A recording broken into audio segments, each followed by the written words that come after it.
Now concerning the things of which you wrote to me, it is good for a man not to touch a woman.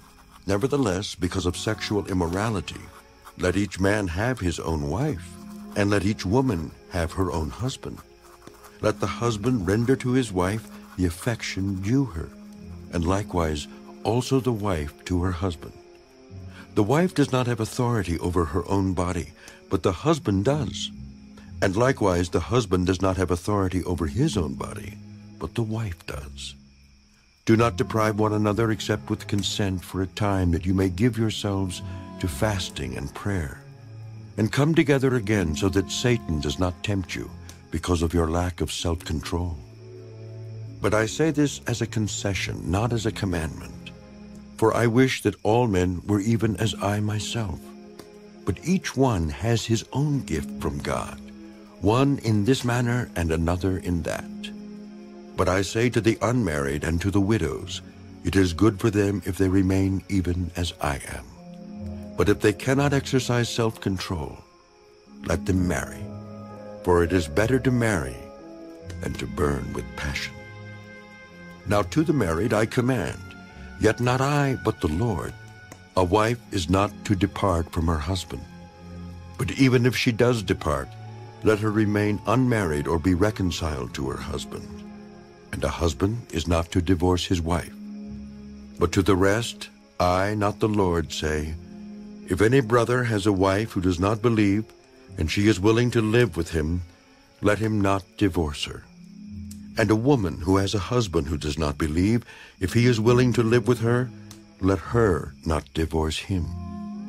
For the unbelieving husband is sanctified by the wife, and the unbelieving wife is sanctified by the husband. Otherwise your children would be unclean, but now they are holy. But if the unbeliever departs, let him depart. A brother or a sister is not under bondage in such cases. But God has called us to peace. For how do you know, O wife, whether you will save your husband? Or how do you know, O husband, whether you will save your wife? But as God has distributed to each one, as the Lord has called each one, so let him walk. And so I ordain in all the churches, was anyone called while circumcised? Let him not become uncircumcised. Was anyone called while uncircumcised? Let him not be circumcised. Circumcision is nothing, and uncircumcision is nothing, but keeping the commandments of God is what matters. Let each one remain in the same calling in which he was called. Were you called while a slave? Do not be concerned about it, but if you can be made free, rather use it. For he who was called in the Lord while a slave is the Lord's freedman. Likewise, he who is called while free is Christ's slave. You were bought at a price. Do not become slaves of men. Brethren, let each one remain with God in that state in which he was called. Now concerning virgins, I have no commandment from the Lord, yet I give judgment as one whom the Lord in his mercy has made trustworthy. I suppose, therefore, that this is good because of the present distress, that it is good for a man to remain as he is. Are you bound to a wife? Do not seek to be loosed. Are you loosed from a wife? Do not seek a wife. But even if you do marry, you have not sinned.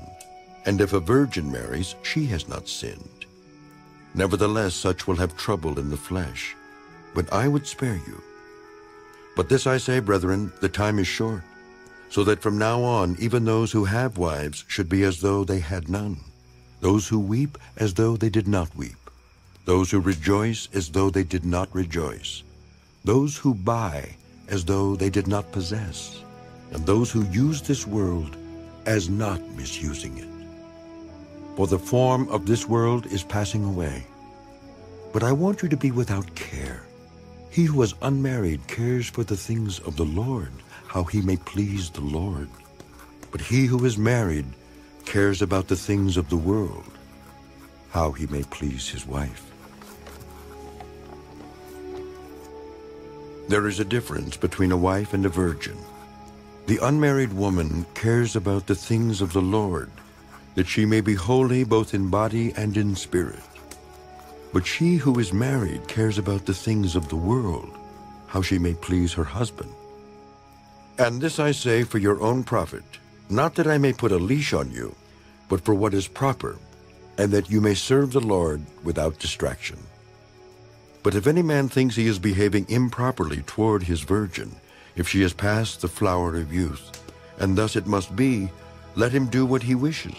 He does not sin, let them marry. Nevertheless, he who stands steadfast in his heart, having no necessity, but has power over his own will, and is so determined in his heart that he will keep his virgin, does well.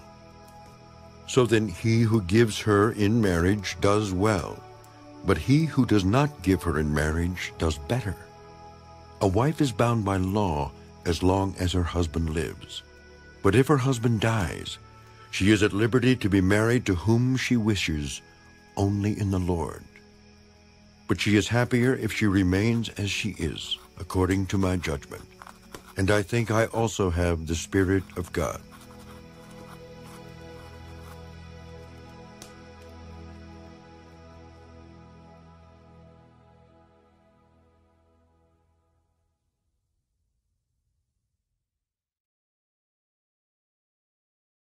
The fourth book of Moses, called Numbers. Chapter 16. Now Korah, the son of Ishar, the son of Kohath, the son of Levi, with Dathan and Abiram, the sons of Eliab, and On, the son of Peleth, sons of Reuben, took men. And they rose up before Moses with some of the children of Israel, 250 leaders of the congregation, representatives of the congregation, men of renown. They gathered together against Moses and Aaron, and said to them, You take too much upon yourselves, for all the congregation is holy, every one of them, and the Lord is among them. Why then do you exalt yourselves above the assembly of the Lord? So when Moses heard it, he fell on his face, and he spoke to Korah and all his company, saying, Tomorrow morning the Lord will show who is his and who is holy, and will cause him to come near to him. That one whom he chooses, he will cause to come near to him. Do this. Take censers, Korah and all your company. Put fire in them, and put incense in them before the Lord tomorrow. And it shall be that the man whom the Lord chooses is the Holy One. You take too much upon yourselves, you sons of Levi. Then Moses said to Korah, Hear now, you sons of Levi. Is it a small thing to you that the God of Israel has separated you from the congregation of Israel, to bring you near to himself, to do the work of the tabernacle of the Lord, and to stand before the congregation to serve them? And that he has brought you near to himself, you and all your brethren, the sons of Levi, with you? And are you seeking the priesthood also? Therefore you and all your company are gathered together against the Lord. And what is Aaron, that you complain against him? And Moses sent to call Dathan and Abiram, the sons of Eliab. But they said, We will not come up. Is it a small thing that you have brought us up out of a land flowing with milk and honey, to kill us in the wilderness, that you should keep acting like a prince over us? Moreover, you have not brought us into a land flowing with milk and honey, nor given us inheritance of fields and vineyards. Will you put out the eyes of these men? We will not come up. Then Moses was very angry, and said to the Lord, Do not respect their offering. I have not taken one donkey from them, nor have I hurt one of them. And Moses said to Korah, Tomorrow you and all your company be present before the Lord, you and they, as well as Aaron. Let each take his censer and put incense in it. And each of you bring his censer before the Lord, 250 censers, both you and Aaron, each with his censer. So every man took his censer, put fire in it, laid incense on it, and stood at the door of the tabernacle of meeting with Moses and Aaron. And Korah gathered all the congregation against them at the door of the tabernacle of meeting. Then the glory of the Lord appeared to all the congregation.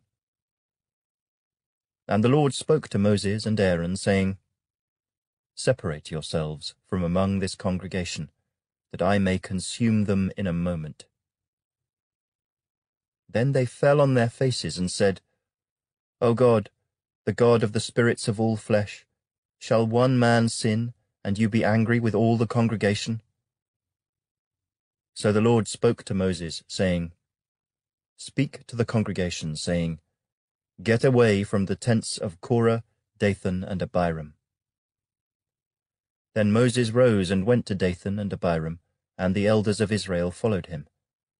And he spoke to the congregation, saying, Depart now from the tents of these wicked men. Touch nothing of theirs, lest you be consumed in all their sins. So they got away from around the tents of Korah, Dathan, and Abiram. And Dathan and Abiram came out and stood at the door of their tents, with their wives, their sons, and their little children. And Moses said, By this you shall know that the Lord has sent me to do all these works, for I have not done them of my own will. If these men die naturally like all men, or if they are visited by the common fate of all men, then the Lord has not sent me. But if the Lord creates a new thing, and the earth opens its mouth and swallows them up with all that belongs to them, and they go down alive into the pit, then you will understand that these men have rejected the Lord.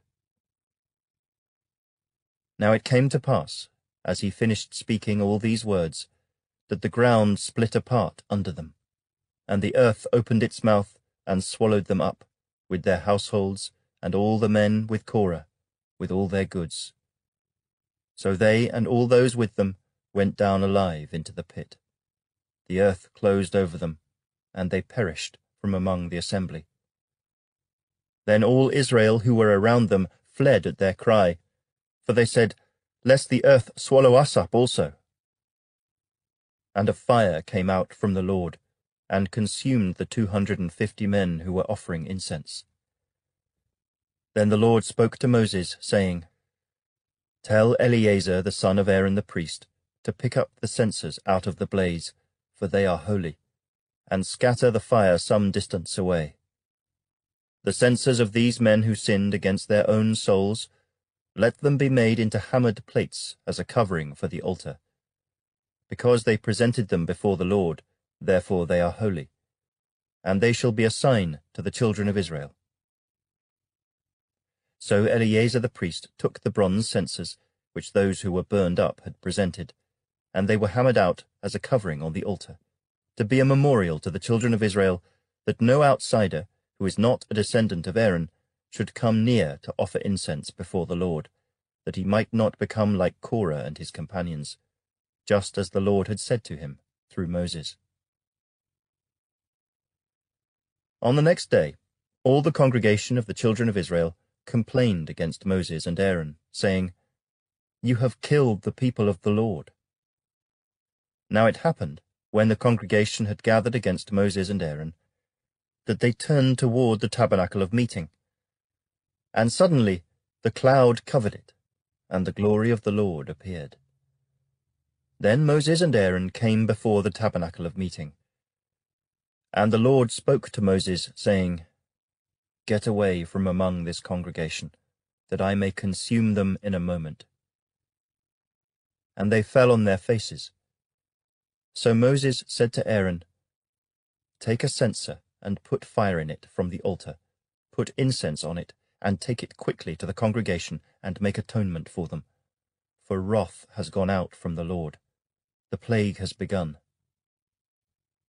Then Aaron took it as Moses commanded, and ran into the midst of the assembly. And already the plague had begun among the people. So he put in the incense and made atonement for the people. And he stood between the dead and the living. So the plague was stopped. Now those who died in the plague were 14,700, besides those who died in the Korah incident.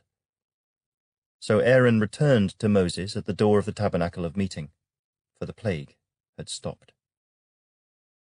The Book of Proverbs. My son, If you become surety for your friend, if you have shaken hands in pledge for a stranger, you are snared by the words of your mouth. You are taken by the words of your mouth. So do this, my son, and deliver yourself, for you have come into the hand of your friend. Go and humble yourself, plead with your friend. Give no sleep to your eyes, nor slumber to your eyelids. Deliver yourself like a gazelle from the hand of the hunter, and like a bird from the hand of the fowler. Go to the ant, you sluggard. Consider her ways and be wise, which, having no captain, overseer, or ruler, provides her supplies in the summer, and gathers her food in the harvest. How long will you slumber, O sluggard? When will you rise from your sleep? A little sleep, a little slumber, a little folding of the hands to sleep. So shall your poverty come on you like a prowler, and your need like an armed man. A worthless person, a wicked man, walks with a perverse mouth. He winks with his eyes, he shuffles his feet, he points with his fingers. Perversity is in his heart. He devises evil continually. He sows discord. Therefore, his calamity shall come suddenly. Suddenly he shall be broken without remedy. These 6 things the Lord hates. Yes, 7 are an abomination to him: a proud look, a lying tongue, hands that shed innocent blood, a heart that devises wicked plans, feet that are swift in running to evil, a false witness who speaks lies, and one who sows discord among brethren. My son, keep your father's command, and do not forsake the law of your mother. Bind them continually upon your heart. Tie them around your neck. When you roam, they will lead you. When you sleep, they will keep you. And when you awake, they will speak with you. For the commandment is a lamp, and the law a light. Reproofs of instruction are the way of life, to keep you from the evil woman, from the flattering tongue of a seductress. Do not lust after her beauty in your heart, nor let her allure you with her eyelids. For by means of a harlot a man is reduced to a crust of bread, and an adulteress will prey upon his precious life. Can a man take fire to his bosom and his clothes not be burned? Can one walk on hot coals and his feet not be seared? So is he who goes into his neighbor's wife. Whoever touches her shall not be innocent. People do not despise a thief if he steals to satisfy himself when he is starving. Yet when he is found, he must restore 7-fold. He may have to give up all the substance of his house. Whoever commits adultery with a woman lacks understanding. He who does so destroys his own soul. Wounds and dishonor he will get, and his reproach will not be wiped away, for jealousy is a husband's fury. Therefore he will not spare in the day of vengeance. He will accept no recompense, nor will he be appeased, though you give many gifts.